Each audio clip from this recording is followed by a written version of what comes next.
Hey, what's going on, Who Dat Nation? It is yours truly, TJ Jones, the host of the State of the Saints podcast. And I have a special guest with me here on the State of the Saints podcast.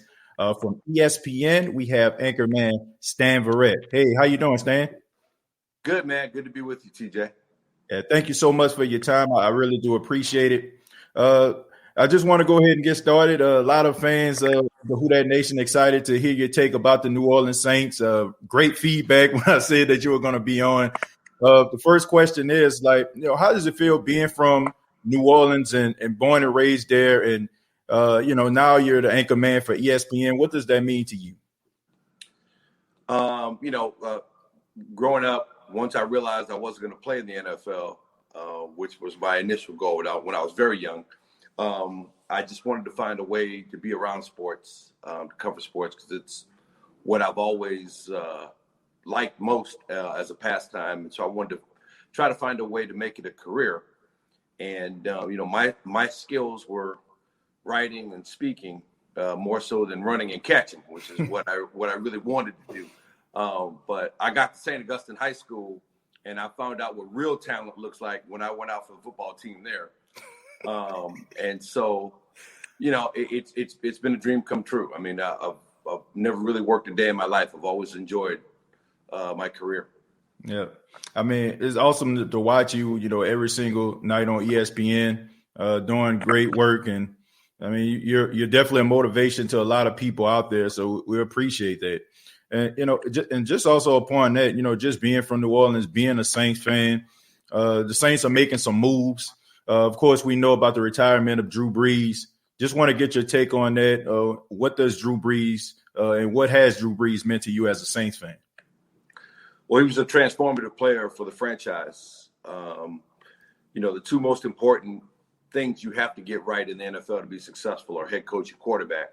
Mm-hmm. And with Sean Payton and Drew Brees, the Saints have been very fortunate in that regard over the last decade and a half. It's tough to see him walk away, but Father Time is undefeated. We all knew that this time was going to come at some point. And, it was Drew Brees had the right to pick the time himself to go out when he felt like he was done. And so now he's done that. But I mean, his place in Saints history is secure. He's the most important player in the history of the franchise.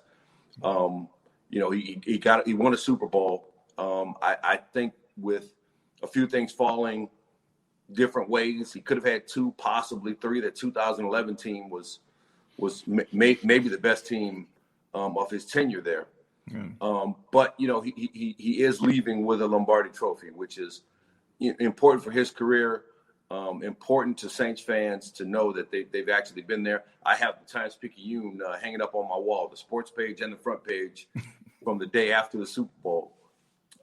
So, I like a lot of Saints fans. I mean, I really appreciate everything that he meant to the franchise. Yeah, no doubt about it. I mean, he left us with so many great memories. And I often say he just changed the narrative of what people think about Saints football. I mean, if you grew up in the 90s like I did, the Saints weren't very good. I mean, you had little spurts of success with Coach Mora and, of course, the Dome Patrol, but you have a large collection of Saints fans that probably don't remember the Saints not being very good, and it has a lot to do with Drew Brees and what he's brought to the table. Try the 80s on for size. Those of us who were around in the 80s before Coach Mora. It really got crazy. I mean, I was talking with his son Jim Mora Jr. In the studio a few months ago, and I was telling him, how much his dad meant to the franchise, because I mean it was totally barren wasteland before Coach Mora got there, and then Coach Payton has picked up from where he left the franchise, and so things are much better now than they used to be. Yeah, I mean, I was fortunate enough because I have a grandmother, who's been a Saints fan since the expansion, so I can just remember like sitting on her living room floor listening to the Saints. That's one of the reasons I got into broadcasting, because, I mean, at that time, the Saints weren't as good as they were. So only thing I used to listen to was Jim Henderson. So those were the moments that I remember. And I kind of just remember like some of like the Jim Mora era. I was a little bit young at that particular time. But when it comes to Drew Brees, I mean, there's a lot of people out there that appreciate what he has brought to the table. Before we move on from Drew Brees, is there a moment that stands out among the rest as a Saints fan to you? Well, I remember that moment of Brees holding up his son after the Super Bowl win with the confetti falling, and his son had the headphones on. I mean, it's an iconic picture, and it symbolized the Saints finally getting there, winning it all. So a moment all of us have waited for so long. Oh yeah. We finally actually saw it happen, and to see him reveling in that moment with somebody who was really special to him, his son, just was really a great image to capture. Yeah. Because so many of us were also reveling in that moment. Yeah, absolutely. I love that moment so much, Stan, is because like when he's holding up his son and the confetti is falling, it's almost like it's just him and his son right there, and me having a 2-year-old son, I can just, think about us playing and me lifting him up, and it just feels like the world is not around you. It's just that particular moment. And for him to like share that moment with his son, I mean, that's something that's definitely iconic, when it comes to the whole Super Bowl run. I mean, it was just absolutely exciting. But, the Saints now, they have some choices they need to make, especially at the quarterback position, one of the most important positions on the field. You got Jameis Winston, who we see working really hard out there. The footage is out there, him working with wide receivers. And you also have Payton who had an opportunity to play when Drew was hurt in a couple games last season. What do you see from both guys, and what are you expecting going into the 2021 season? What do these two guys bring to the table? So I'm not really sure how this is going to play out.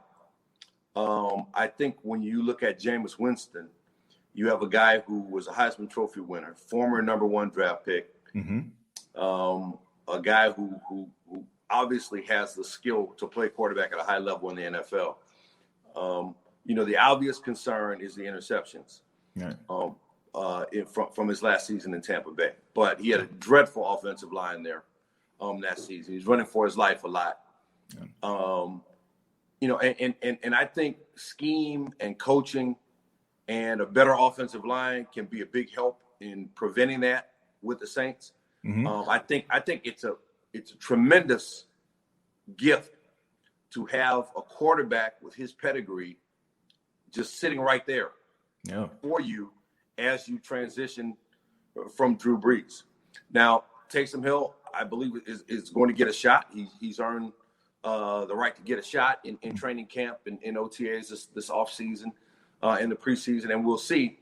But I think the most likely situation is probably Taysom Hill continuing in the role that he's played, sort of a jack of all trades, and a change of pace quarterback with Jameis Winston occupying the full-time role. Now, I could be totally wrong there. We could see a situation in training camp where Taysom Hill takes over the starting job. I mean, we don't know. We're going to have to see. But if you ask me what I think is the most likely scenario, I think that's it. I think Jameis is a tremendous talent at quarterback. And I think with the complementary players that the Saints have on offense, with the offensive line that they have, with Sean Payton's scheme, I just think this offense could really be explosive in a way that it hasn't been in the last few years.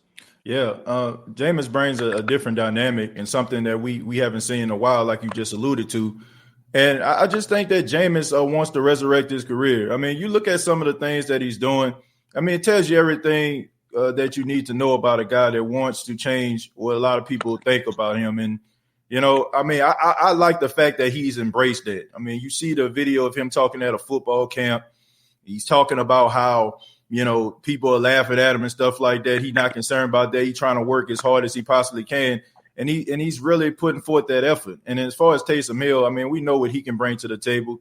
He's a fierce competitor. He works really hard. He really wants to be the absolute best that he can possibly be for the team.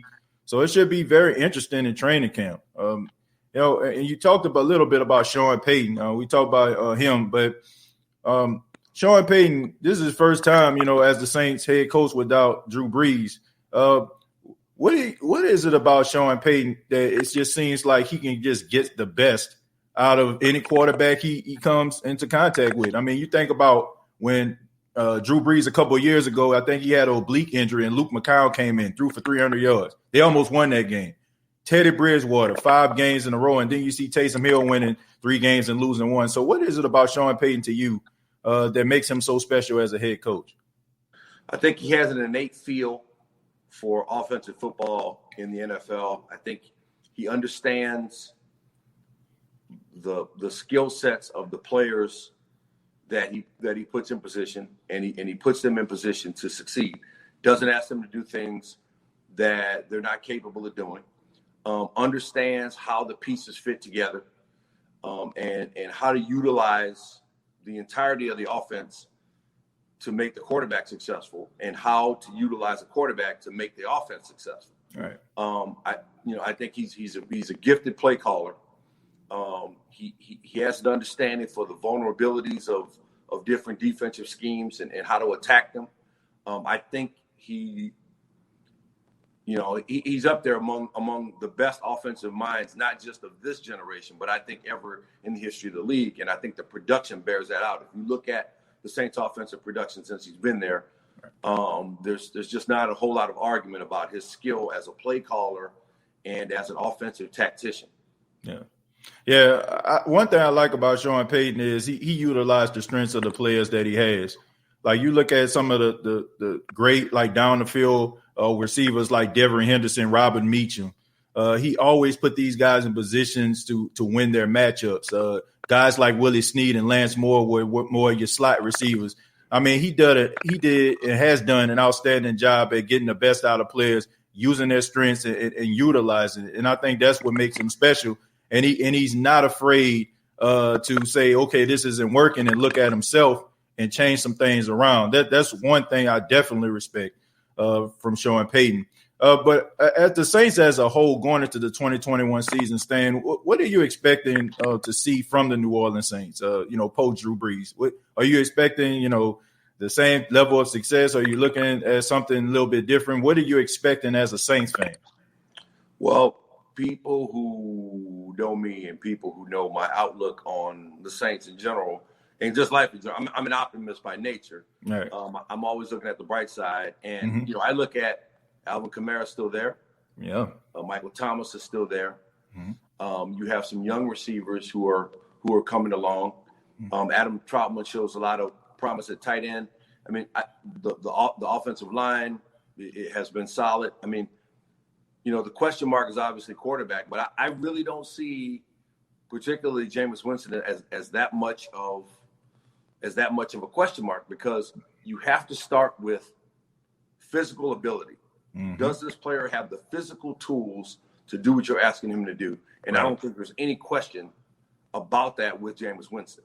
Yeah. So then it becomes, okay, so what kind of a scheme do you put him in? What kind of offense do you put him in? What do you ask him to do with those tools? And I think, again, that comes back to coaching. I think, the defense, the Saints have become as much a defensive team as an offensive team over the past couple of years. The evolution of the defense it's been a lot of fun to watch.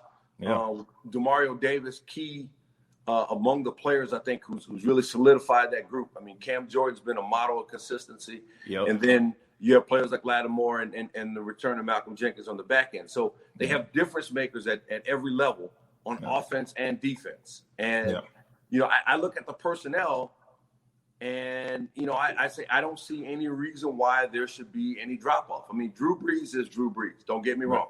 Right. He's a Hall of Fame quarterback, first ballot, no doubt. Right. But I think Sean Payton can recreate, or I should say he can create success, I believe, with the Jameis Winston Taysom Hill combination as well. Yeah, I mean, you look at this Saints team. Even though Drew Brees, I mean, he was the unsung leader of the team. You got some guys that have become emerging leaders. Like when Drew Brees went down, who was in the huddle? It was Demario Davis. You got Cam Jordan. You got Teron Armstead, and you got Malcolm Jenkins. Those guys not only like top leaders on the Saints team, but top leaders in the NFL when you start looking at some of the work that they're doing. So these guys, I agree with you. I don't see a huge drop off coming in the 2021 season as everybody probably anticipate. With the loss of Drew, and it has a lot to do with the dynamic and the chemistry and the locker room that they created there. And finally, Stan, look, I gotta ask you this because all the listeners from St. Aug High School gonna hurt me if I don't. But this isn't too much of a Saints question. But there were two St. Aug graduates that played in the Super Bowl: the Honey Badgers, Tyrann Mathieu, and also Leonard Fournette. Even though the Saints were in the Super Bowl and it was their rivals, how proud were you as a St. Aug alum to see two guys from your high school play on the biggest stage? It was really great to see. I mean, they're both great young men. I've gotten to know both of them somewhat over the years. Spent a little bit more time with Leonard than I did with Tyrann. But the interactions that I've had with them really make me proud of who they are, and then watching their evolution. I mean, they both have had their struggles, but they've been able to overcome their struggles to get to where they are now. Yeah. And one of the things I'm really proud of is the men that St. Augustine produces. Yeah. And we've had a fantastic year with the feature that 60 Minutes did on the band. The Grammy nominees and Grammy winners that we saw on that same night that the 60 Minutes piece ran. And then Leonard and Tyrann in the Super Bowl, and then the basketball team winning the state championship. So it's a great time to be a Purple Knight. It always is. I'm really proud of those two young men. I look forward to their continued achievements. Tyrann is on a trajectory where if he continues, for a while, I mean, we could be talking about a Hall of Fame player. Yeah. If he continues on this trajectory and puts some more solid years behind him. Don't want to put any pressure on him. But I don't think I could put any more pressure on him than he puts on himself, because that's true. He's focused on being great, and I think Leonard is too. This was an important season for him with the Bucs, to reestablish his career, to be a part of a winning program. And look, they're in the NFC South, and it hurts to see, and it hurts to see him playing and winning in Tampa Bay. But he's a Purple Knight, and that always runs deep with us. And so I'm happy for his success.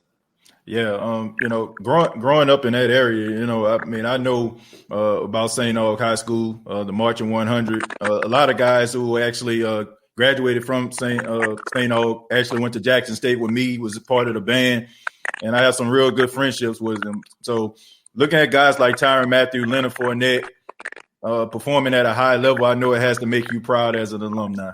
So, but Stan, thank you so much for being a part of the State of the Saints podcast. We really do appreciate it. We look forward to seeing you on ESPN, and let everybody know how they can reach out to you, get in touch with you.